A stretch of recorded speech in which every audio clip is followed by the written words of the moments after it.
ไม่สูงค่ะเมื่อได้เป็นวันที่28เดือนธันวาคมปี2026ในตอนในเดือนเอาพี่น้องค่ะมาถมด้วยข่าวงาวในปี2026ในจังมีคนเมา35ล้านก่ออึบยากในเมื่อวันที่22เดือนธันวาคมปี2026ในมีข่าวงาวออกมาว่าผู้กับสารฝ่ายจอยเทียมก้นจะจึงลงฟ้า UN อันมีไว้อยู่ที่เมืองไนจีเรียนั่นเลยออกมาลาดว่าลองจอยเทียมก้นตุกค่าคานใจข้าวยาวเหมือนจังหนังมือกาก่อนป่นมานั่นแต่ก็เลียบได้เฮ็ดและหยาบเย้าย้อนก็เพราะว่าเงินกำจอยอันลงมาดีนอกวันนอกเมืองนั่นมันลดย่อมลงกว่าเฮียงเฮ็ดจังได๋คะ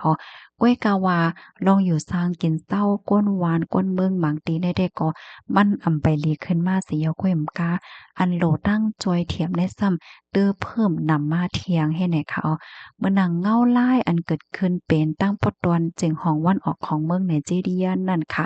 ก็เลยหับพรตุ่มยวนอิงเนินในปื้นติมีลงสุกยุงอ่อนเก้ามาปียาวข้าวหึงเฮ็ดจังไหนคะเพราะว่าเงินกำจอยอันลูกมาตีนอกวันนอกเมืองได้ลดยอมแทงสีนี่ได้ก็ยึงแค้นเตื้อเพิ่มให้ก้นหวานในปื้นตีตุกข่าอย่าเพิดกินใจมาเถียงให้ไหนค่ะนะเมื่อหนังก้นหวานก้นเมืองอันอยู่เศร้าไว้ตีในแจเมืองบอโนอาดามาวาและโยเบและเจ้าเนี่ยก็ยิงแค้นตุกข่าอย่าเพิดกินใจเย้านะคะเมื่อหนังเมื่อปีกายป่นมาค่ะเนาะปี2025เนี่ยนะยิงเนอมีรองฮาวแห้งเกิดขึ้นสีก็เฮ็ดให้มีก้นรู้สึงสาใจก่อนในหมอกสีเหงก่อนะคะหันเลยว่ามีก้นไนจีเรียหมวก35ล้านก่อเนี่ยมีตื้อต่างจางอึบอยากไหลในปีในนั้นก็มีปลาลูกอ่อนหมอก3ล้านก่อเจิ้นนายให้แหน่ค่ะย้อนก็เพราะว่านอกวันนอกเมืองค่ะเนาะเปิ้นก็ตัดเงินกำจอยเงินกำจอยอันลูกมาตีต่างวันต่างเมืองเลยจังได๋มันก็ลดยอมเนี่ยค่ะนะเพราะว่าเฮาคำมาด้วยในขอในได้ก็จังหนังตีใกล้ๆถ่อมข่าวยินข่าวนั้นยาวค่ะเนาะเลอเสตีในไนจีเรียยาวก้อยมก้าค่ะเนาะต่างตีต่างต้างแหน่ห้องเศร้าก้นปลายเพหมังตีก็เลยรับพรตุ่มยอนเหมือนกัน และเงาลายหลกลงฟ้าก็มันก็สุกซักจังหนังหันที่ในข่าวนั้นยาวค่ะเบิ่งไหลไผๆก็เพิ่มเทียมกว่าในตอนที่ว่าแกดกังเหมือนนางว่าเอาห่มลมปื้นตีไผมันเฮ็ดจังได๋ค่ะนะกำนั้นแลเงินกำจ้อยว่าหังว่าเฮ็ดจังได๋ก็มันก็ลดย่อมกว่าเฮ็ดไหนในปี2026ได้นะอันอยู่ดีจะจึงลมฟ้าเสจางจอยเทียมไหลก้อนหวานก้นเมืองในกวยมีหมอก2.5ล้านก่อกันหันกวยปาไตเงินตื้น5ปาก16ล้านดอลลาร์อเมริกันค่ะแต่เลยว่าลดย่อมลงมาเพราะว่าแตกเนื่องกันดั้งเมื่อปีกายที่พ้นมาค่ะนะเมื่อปีกายในค่ะอยู่ดีจะจึงลมฟ้าเสจางปันรองทางจอยในไหลถึง3.6ล้านก่อนะคะก้นหวานก้นเมืองในปื้นตีค่ะเมื่อเลียวก็ไล่อ่อนกันว่วนวางแผน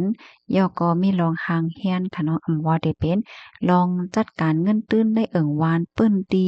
เกี่ยวเลยลองอาหาราตั้งกินติเฮ็ดจึงหือให้จังมีมาตั้งกินตั้งย่ำหนังเหมือนหนังว่านอกเมืองจ้อยมากก็ให้ป้อมีกินว่าหังว่าเฮ็ดไหนนั่นขนาดเนาะก็หารายตั้งอยู่หังไผมันในเอิ่งวานปื้นดีเฮ็ดไหนค่ะข้อมูลตอนในค่ะเลยปึงมาที่ห้องการข่าว TNN ออกไว้นะคะ พี่น้องค่ะถ่อมเยาหันเถินจังหือพองค่ะเนาะเพราะว่าเฮาคำมาด้วยกอจังหนังวารัญญาวะเงาไล่ลกลงฟ้าเมื่อเหลียวในมันก็มีลองเป็นปลายแหลกลายกว่าเฮ็ดแหน่เนาะกำในเฮาคำมาถ่อมด้วยข่าวเงาแทงตอนหนึ่งมาด้วยข่าวเงาตีเมืองใต้อีกหนึ่งเนาะ SSPP SSA ค่ะจอยเทียมเงินตาป้ายปิงหยาทุ่งเมืองเย็นจะเว้งนำตูในเมื่อวันที่26เดือนธันวาคมปี2026ในมีข่าวงาวออกมาว่าผู้มีปนพรฝ่ายอุปเปิงปฏิเมสนจึงได้ตับศึกจึงได้ SSPP SSA ค่ะเนาะอันปักเซา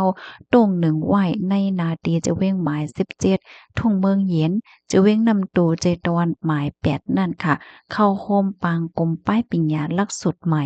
ในปี2026ตีทุ่งเมืองเยียนเสียก็จอยเทียมเงินตากำเทียมป้ายปิญญาในทุ่งเมืองเยียนจะเว้งนำตูนั่นว่าไหนเมื่อเลินทนที่1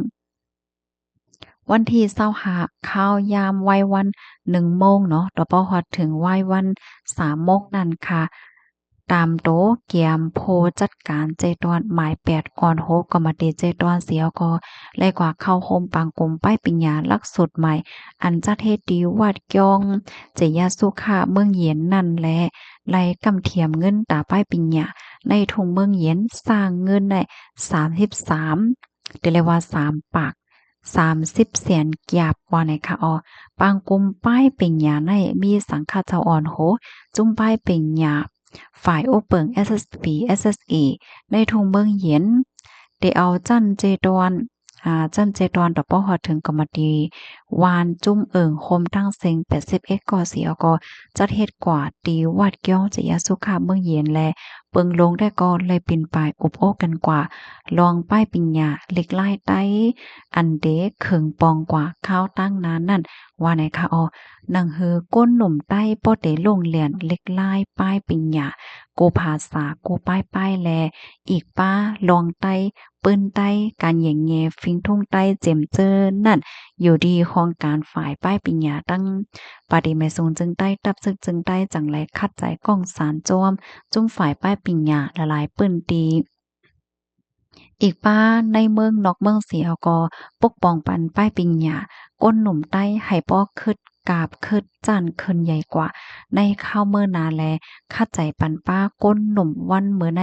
ให้เป็นมาโพอ่อนโฮลีอันมีนำกัดกูป้ายตาวันเมื่อนาเจ็มเจอนั่นไหนค่ะข้อมูลตอนแรกค่ะเลยเปิงอิงออกมาที่ห้องการ SSPP Info ต่างไว้ว่าไหนค่ะอ้อเพราะว่าเฮาค้ามาด้วยเกี่ยวกับเลยลองป้ายปิญญาในวันมื้อใดๆก็ลำลองเลยลองใหญ่ได้ๆค่ะเนาะ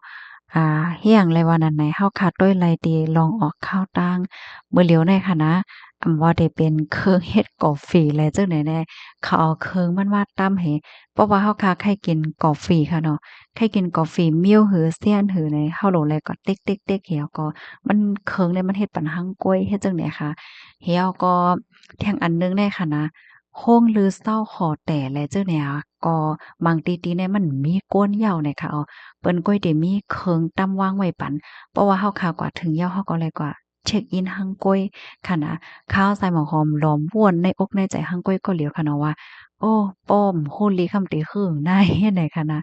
เนี่ยค่ะหลกลงฟ้าบ่เหลียวแน่มันก็แหน่ให้หันว่าเล็กลายป้ายปิญญาแน่ลำลองแลลองใหญ่ได้เตะอันว่านั่นยาวค่ะยินจมกูก็ดีรับถอมปันแห้งค่ะย้อนให้อยู่เลยกินหวานในรอดเพ่กันค่ะน้องใบสูงค่ะ